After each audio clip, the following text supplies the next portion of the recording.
Then you'll understand. So number 4. Can cover some ground. The last question, if my reverend will allow me, the last Please question. go. Now that Jesus has died on the cross and human beings have a problem of sin that we have mentioned, they all must come to Jesus and be reconciled. Question number 5, the last one. Who needs the blood? Is it God? Is it the human being? Or is it the devil? Take away the devil. So God, no, think slowly, Pastor. You may be walking into a big trap. Who needs the blood? Take your time and process it. I will give you a moment to do that. Don't hurry me, because then you are throwing away the whole Azazel, the whole Old Testament in the dustbin. So please be courteous, and apply your mind. You may overexpose yourself. Who needs the blood? Is it God? Is it the human being? Or is it the devil?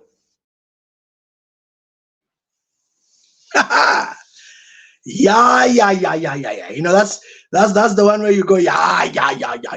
You know? And who needs the blood? Who needs the blood? I gave you the warning, please. So please go. If you're not one of those, if you feel scared, because I'm told Maponga freaked out a lot of people, so they stopped listening. So I'm also giving you the warning, because where I'm about to go is quite deep. And why do I give this question? Is because, you see, before I became a born-again, spirit-filled Christian, kingdom advocate, I prefer the kingdom citizen, I was in the occult. I studied theosophy. Theosophy led me to magic with a K, rituals, and then I really focused. I really liked the spiritual side of things. I was quite scared of the ritual side of things. I didn't want to go that way. And I believe it's something to do with my background. And you know, at one point, one of these shamans actually told me your blood is wrong. And at the time, I never understood what it meant. You know, we would go with these musicians for these rituals, and they would always tell me, your blood is wrong. And it's only now that I understand, because of my grandparents. You see, my grandparents were the first, you know, African native missionaries that transformed, you know, transformed the entire region where they came from. My grandfather is a household name back. This is my maternal grandfather, is a household name when it comes to the work he did then.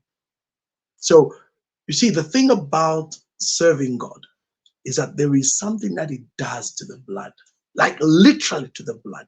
And this goes down generations. And it's right there in the commandments that those who sin, those who do wrong, you know, the second commandment, he punishes them what?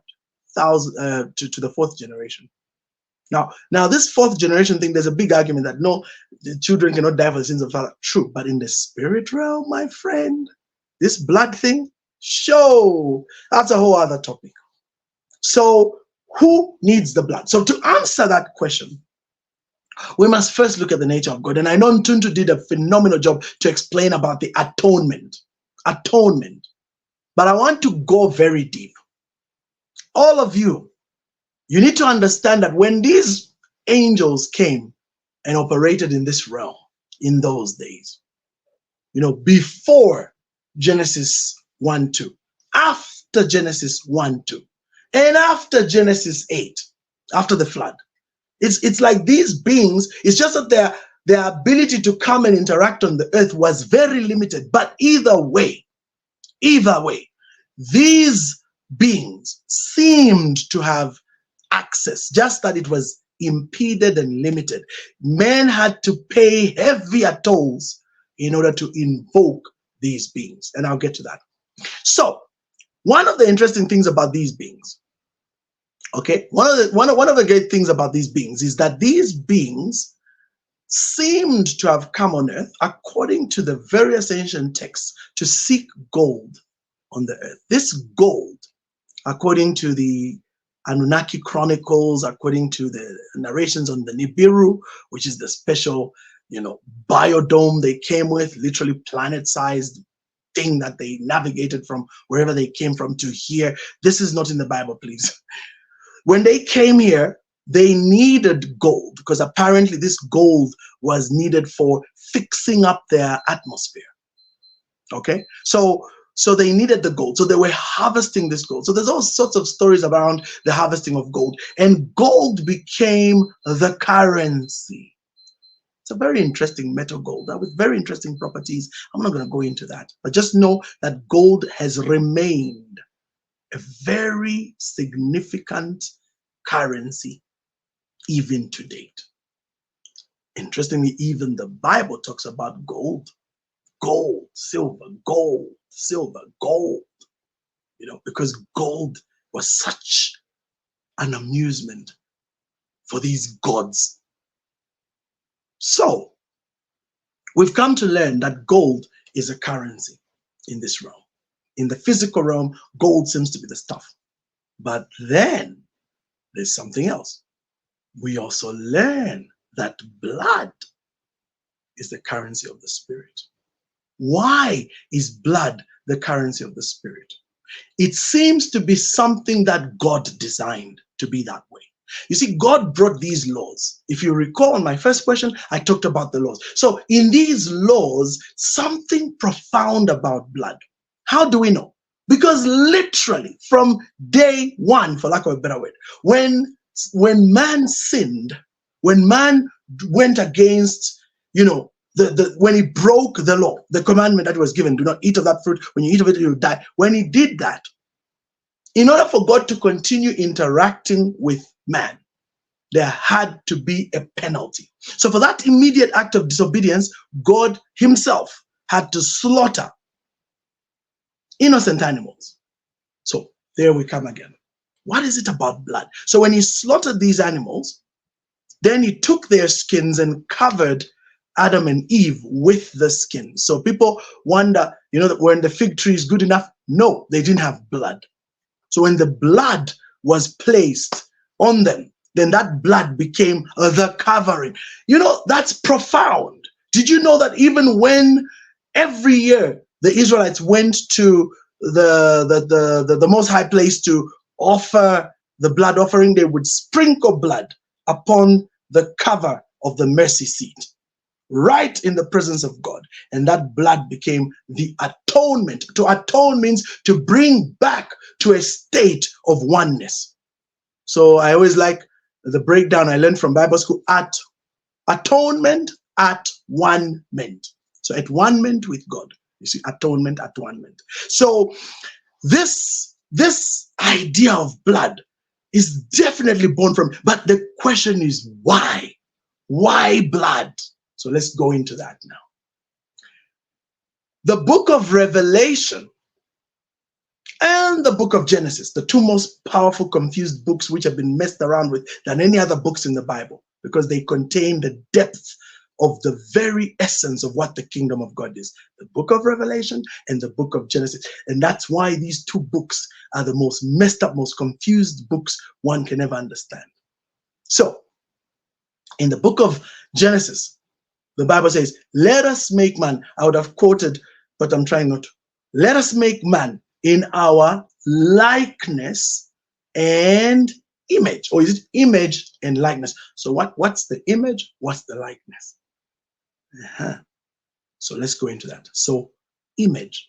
What's the image and what's the likeness? Let me start with the likeness. Likeness means we have this humanoid shape. And what's interesting, ladies and gentlemen, is when you start to look at all these drawings and statues of the gods, do you notice that every single one of them is humanoid shaped? Meaning they've got the head, hands, and legs. They've got a very similar look. And let me tell you something. Those ancient people and whatever they were drawing, they were not just drawing stuff from their heads. They were seeing stuff.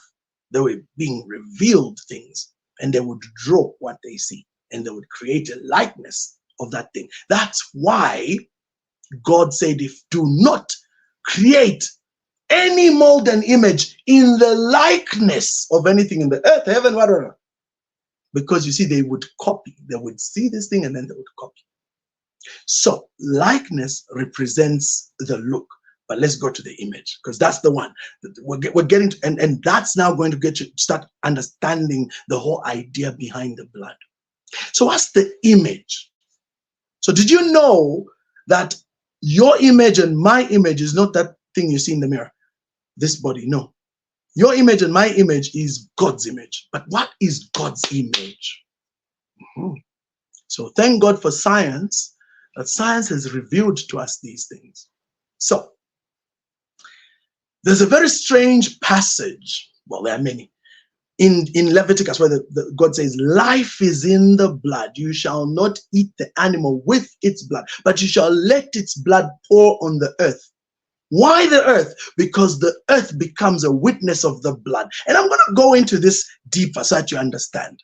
The earth becomes the witness of the blood. And the sound and voice of that blood that comes out of that animal is then merged with the earth to bring about a witness. Now, what's that witness? Back to the image. So what's in the blood? Why would God say life is in the blood?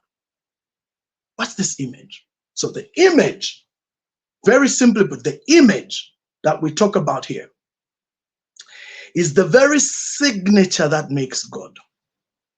And this signature that makes God is the very life and essence. Okay?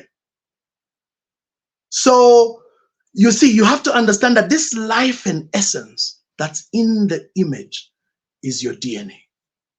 So let me give you an illustration to help you. A two-dimensional, a picture of me is a representation of me. It's an image of me, but it's in 2 dimensions. Is it me? Oh, not really. But it represents me. A 3-dimensional image is a video. So a video would be a 3-dimensional image of me. So what you're watching right now is a 3-dimensional image of me. It's not me though, but you're seeing my image. So what's a 4-dimensional image? DNA. Your DNA is what has your code, the very code of life, put there by God with all the instructions. Big head, forehead, bold, whatever. Skin color, everything is in the DNA. So when Lucifer is going to create that beast with his image, it will be DNA. So when God put life in man, that essence that forms the DNA has an active life force. Now, I really want you to get that. This is what some call the star. They capture your star, and there's a whole teaching around that. I won't go into it. Others will call it adrenochrome. So those of you who know what I'm talking about, know what I'm talking about. What's with this life force? So this adrenochrome is a combination of adrenaline and chrome, which is found in the very essence and life of blood itself, which when combined is a powerful source of energy. The gods need it like crazy. It's almost like their drug. It's almost like their heroin, their spiritual heroin, this adrenochrome. Now, when God created man, he essentially merged an element of himself within that chrome, more powerful than even the blood of animals. It was the ultimate, merger. And you see, this adrenochrome is most pronounced, hear me well, when one is in deep fear. So when an animal is about, why did they have to cut the neck? Because then when you cut the neck, you get the most blood. The carotid, jugular vein, this one produces the highest amount of blood besides the one on the leg. But this one is more powerful because the adrenaline is right next to your heart. And so, sorry, not your heart, sorry, your adrenal gland. And so as you are fearing, your heart is pumping. So in rituals, they had to invoke fear. And so as you are fearing, you generate more adrenaline. And that adrenaline combines with this chrome in your blood, this DNA or whatever it is. And then they produce a high level of energy. And that's the energy that would then be poured out on the earth. And so the combination of the blood and the earth speak powerfully and produce a powerful energy that these beings would feast on. I'm talking about now the demon, they're not the demons, sorry, the fallen angels, the gods. They would feast on this because this was something that God, like, what's the word? He fused within the blood of man and all the creatures. You see that? So this blood right now, so this blood was the very essence of the life of God, and that's why it became the ultimate atonement, the ultimate means by which the whole wrath of God triggered by the sin of man could be satisfied once and for all. Now let's go back to the beginning, because I want to show you now how powerful blood is. You see, that's why when the fallen angels came on the earth, they wanted, you see, there's a clue. Now here I'm speculating a little bit, but I'm on this hypothesis for now. Remember, we're all learning. When Adam sinned and Eve sinned in Eden, the Bible tells us they ate of the tree of life. Like they used to eat of it all the time. There's only one tree they were stopped from eating, which was the tree of knowledge of good and evil. I won't go into that. So when they sinned by eating that fruit, God had to block the passage back to the tree of life. Now, here's the clue. He didn't just block the passage with just some ordinary guardian angel or some watcher. He blocked it with a cherubim. What in God's name is a cherub doing, blocking a way for a human that's fallen? Use your head. The highest ranking angel in the hierarchy of angels is guarding the way to the tree of life. You know what that means? That means that was not being blocked against a human being. It was being blocked against angels. So these fallen angels could no longer go and access their food from the tree of life. Remember, in the end of time, the tree of life will line up the cities of that city, and people will eat those fruit and leaves for the healing of the nation. So they will receive healing and restoration and continue in that essence of the full God power. Now, in that time, God had to block that. So here's what I understand based on my studies. That blocking to the tree of life meant these angels no longer have the capacity to continue sustaining their lives unless they can draw power from the blood. The adrenochrome, the idea of vampires, my friend, it comes from that. So this is all because this is something God fixed into the very nature of the world. And so whilst God in his holiness will not allow for blood of humans, he allowed for blood of animals. But these beings, they didn't get enough out of the blood of animals. So as a result, they had to get human beings. So when human beings died as sacrifice, the beings would draw literal life. That's why the Molechs and what's the other god? What's the name? Ashtoreth and all these gods that existed in ancient, Canaan wanted human sacrifice. And this human sacrifices transcends to this day, because when a human being is killed and their blood is spilled, it is a powerful birthing of powerful spiritual beings. They gain great power from the blood, and that blood feeds them, and that blood gives them what they need to continue being alive. That's why the Azazel, for example, taught war. He taught men how to fight. And so by doing so, then they could continue to spill blood, which will feed the angels. So these beings are like vampires. So like, I'm back again. The vampire thing is not far-fetched. Yeah, there's no real vampire human being going on. But the idea of fallen angels, yes, they are vampires that feed off the energy of death in mankind. And what they've done is they've passed on that essence to some of their agents on the earth. And so those agents also need blood. Now, let me go deep and demonstrate the blood. Let me show you where you see the blood. Everywhere in Canaan, they were offering babies. Why were babies the most powerful? Because they're the most innocent. Go to any ritualist witch doctor right now who uses human lives, and they will tell you that the life of a baby is the most powerful. Why? Because of their innocence. So they are far more connected to God than an adult like me. That's why if you use me, old as I am, the organs, the blood itself doesn't have that virility and life. But when you use a younger person, when you use a virgin girl, those are powerful. Alistair Crowley wrote in his book, The Book of the Law, and what's his name? Manly P. Hall, as well as Albert Pike. These are three powerful writers in the occult world. These guys wrote and explained what I'm telling you, that the blood makes a difference. That's why you must sacrifice a human blood. And this is twofold. One, in a sexual ritual, and two, in an actual slaughter. That's why beheadings were so popular, because then the blood would go and mix with the earth. The very most powerful way in which the gods would be appeased. Now, let me prove it from the Bible. I'm going to prove it from the Bible. I'm going to show you the power of blood.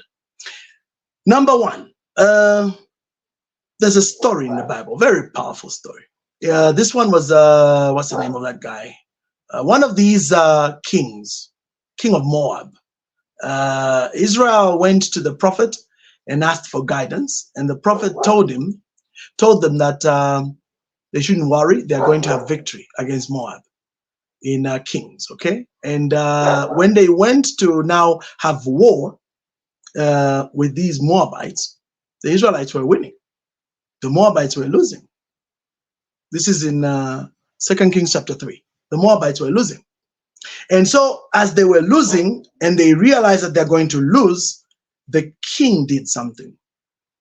And it's right there. It's the most powerful. When I read it, my hair stood on end. My hair stood on end. When they were losing, the king of Moab took his son, firstborn son and heir to the throne, took him to the wall of his city and offered him as a sacrifice to the god Chemosh, their god. Because you see, the Jews of those days understood that these regional territorial gods were everywhere. But these gods of darkness, they require a sacrifice. See, that's something a lot of Christians don't ever actually appreciate or even understand. The greater the sacrifice, the more powerful the gesture. Of course, for us, Jesus was the ultimate sacrifice. So we rest on Jesus. That's why I have issues with these people who try to make themselves mediators. No, Christ is our mediator. We rest on his work. We consecrate, set our parts and ourselves apart and rest on his work. But these ritualists, they can't rest on any work. They have to do it. So this king of Chemosh, this king of Moab, went and took his son. I think his name is Melba, the king. He took his son and sacrificed him. Imagine that. This is his firstborn son and heir to the throne. He sacrificed him right on that wall. And when the Israelites saw, they freaked out, because that gesture, one, this was his most prized son. The greater the connection to the person and the blood, the greater the what's the word? What's the word? Gesture, the price. In the story of Shaka Zulu, those who've read it, we're back. Especially the story of what's his name? Isanusi and whatever the other witch was. They told Shaka Zulu if he wants to rule greater, he must sacrifice greater people. And one of the people he had to sacrifice was his unborn child, the firstborn child, the woman that he loved and become celibate. But the most powerful was his mother. So if you get Chaka, the book, the original African writer's Chaka, he sacrificed his mother to gain this power. So you have to start to understand that the blood is the key. So this man sacrifices his son. And guess what? The Bible says the Israelites were filled with terror and dread, and they ran away, and the Moabites prevailed. Can you imagine that? But the Israelites were calling upon the God of Israel. But you know what happened? These guys paid a deeper price. They invoked a very powerful being, and that being now had power. This price that they paid in the sacrifice was profound. The tide turns, the spirit was released. It brought fear in the hearts of the Israelites. Do you see blood? Second story. When the Incas, I always get it wrong, whether it's the Incas or Mayas, I don't know who it is. They built this ziggurat in the 1400s in South America there, I think Peru or wherever it was. And when they built this ziggurat and they were done with the ziggurat, they had to offer this thing to their God and dedicate it. And the history is right there. In 3 days, the priests of their, religion demanded they said their God demanded the lives of 14,000 people. So 14,000 people were sacrificed. People were sacrificed over a 3-day period. If you watch the movie Apocalypto, that's right. When you watch the movie Apocalypto, you actually see that scene. You remember the guy runs up and gets to the top and they're cutting hearts out? That's what was going on in that place. They were literally, the whole temple was flowing with blood from the top to the bottom, and around the troughs, they were filled with blood. Lucy, that story you watch on the thing is not the real story. Sorry. That's just a fact. That's a white and anglicized story, so it's got nothing to do with the reality. Get the real book and go to the Zulu side. They tell you the real story of Shaka Zulu. That's just entertainment. So back to my point. The whole place was flowing with blood, and the God that they were dedicating to answered them. So do you see? Now, here's the question. Do we see a parallel in the Bible? Of course we do. When Solomon built the temple, what did he do? He was asked, they brought 22,000 bulls, 44,000 goats, and countless sheep.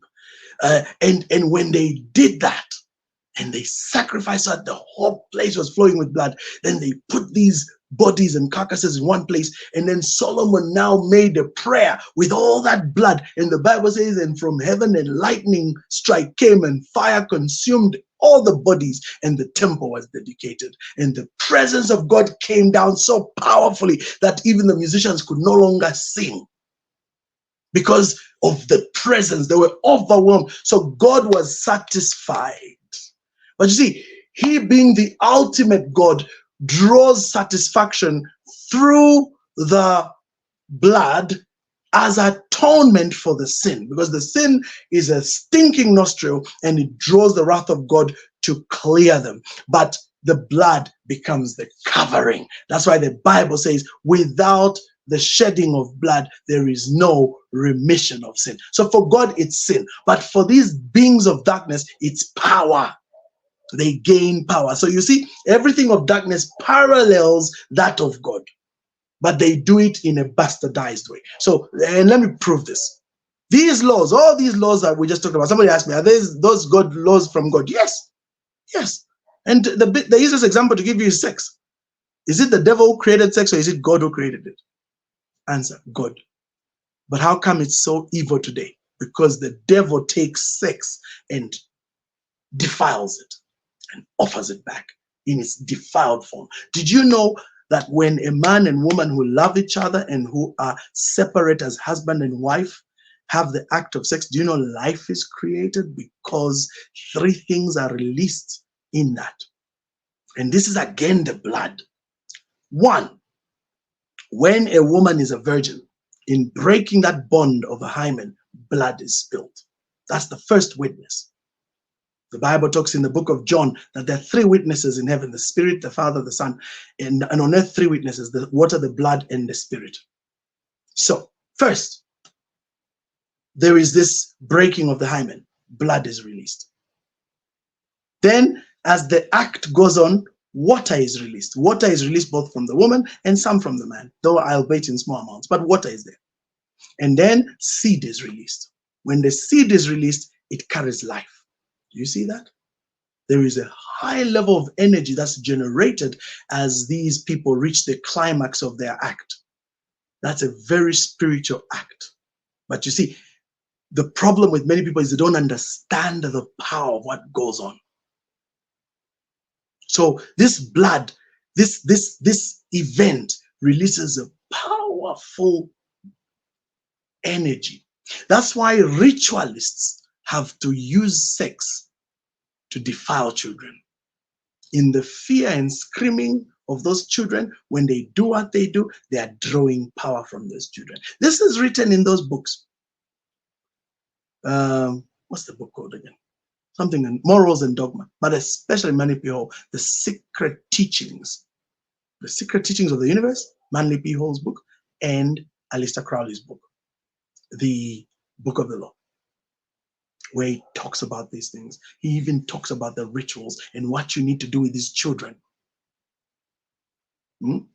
So this is what I'm telling you, gentlemen, ladies. I know you've stayed with me so long, guys. I'm done. I'm almost done. 8 more minutes. We have to be done with this. So even his fifth question, I don't even need to answer it because you're already seeing, but I'll get to it. So the blood. Then when a woman becomes pregnant, what happens? The life, the baby is dwelling in water. Life. The blood in the baby is of its own from the father. The blood of the baby does not mix with the blood of the mother. Many don't know this. But this thing is held by a clot of blood. Life is coming from this clot of blood. Blood is such a powerful thing. That's why ritualists want fetuses. I don't know if you're still with me, guys. I was going to say something, but I'll be quoted badly and they'll ban me on Facebook, so I can't say it. But let me tell you this. There are organizations right now that kill babies. Do you know people believe that when they kill those babies, they burn the fetuses? Nonsense, my friend. They eat those fetuses. They carry those fetuses, they take them to a special place and they eat them. I'm not even exaggerating this because right now a very powerful organization, actor, a set of actors, very famous, they have a very famous TV show. They were talking about eating placentas and people thought it's such a passion. I eat my placenta. You see, they're just in, people have no idea. They are so mesmerized and dumbstruck. They think it's a normal thing. No, that's the thing. They're initiating you into these horrible acts, which have to do with power. Thank you, Rupe. Yes, and they use them for stem cell and regeneration. They actually use those fetuses to make powerful creams. See, the fetuses contain the most pure form of life. This is what fed a whole baby. That's blood. That's ritual. Powerful ritual. So when the baby is ready to be born, what happens again? First, there's water. You see that? When the baby is ready, water goes out. Then once the water goes out, then what follows? The baby and the blood. Powerful. That's why rituals with blood are big. That's why some of our traditional rituals involved the invoking of blood, which was drunk as a symbolic ritual of drawing the power of life in that area. So the blood is shed, it is sacrificed to a god, and then they drink the blood and they become connected to the earth as they do so. So that's why the blood is there. So who needs the blood? I know my brother said, forget about the devil. All three do. But God expressly forbade the use of human blood. Expressly forbade it. It's absolutely evil. But the devil needs the blood because it's his vampire feed. It's his drug. So that's the work of the devil and the blood. So all these beings, all these gods, Azazel, and let me talk about Azazel. Maponga is a very clever man. He talked about Azazel. Let me tell you something about Azazel. Azazel is one of the fallen angels. In fact, I postulate that Satan and devil are titles. So many times what you call the devil is not really the devil per se. It's different beings in different offices, but carrying the title devil as a translation in the Bible. So Hallel is one of them. What's the other one? Azazel is another one of them. Samiazo is another one, although Samiazo is bound. And then you've got Apollyon or Abaddon. That's another one of them. The destroyer, Shiva, the destroyer of Revelation chapter 9, the god of the abyss, who's going to release all those great beings in those days. And I believe that in those days, that being who's going to release those things is going to be Apollyon, according to Revelation chapter 9. So, Azazel is very interesting because when the Day of Atonement happens with the Jews back in the day, there'll be two goats. One goat would be sacrificed, and then the other goat would be prayed on, and all the sins of Israel would be put on that goat's head, and then the goat would be released into the desert. And the English translation says scapegoat, but the Hebrew is Azazel. So God instructed, listen to this, God instructed the Israelites to send a goat into the desert to Azazel. Isn't that interesting? But I'm leaving you with that for another day. I don't want to go into it. But just know that every year for the 1,000 years that this whole process of Yom Kippur took place, that goat was being sent to Azazel. Why would a goat be sent by Yahweh under instruction to these Levites, to a god called Azazel? Why? Homework for you guys. So anyway, back to my point. So it's such an interesting thing to realize that the blood is the life. It is where everything draws. These beings draw energy. And human beings who get to learn the rituals and processes to gain power will also use blood. And those who become versed in magic are taught how to invoke the power of blood and how to use it for their own gain. But remember, the devil is very smart. He creates a sense of power in the man, but it's a facade. It is to draw that man deep into a place of no return. And when he reaches that level, he's gone.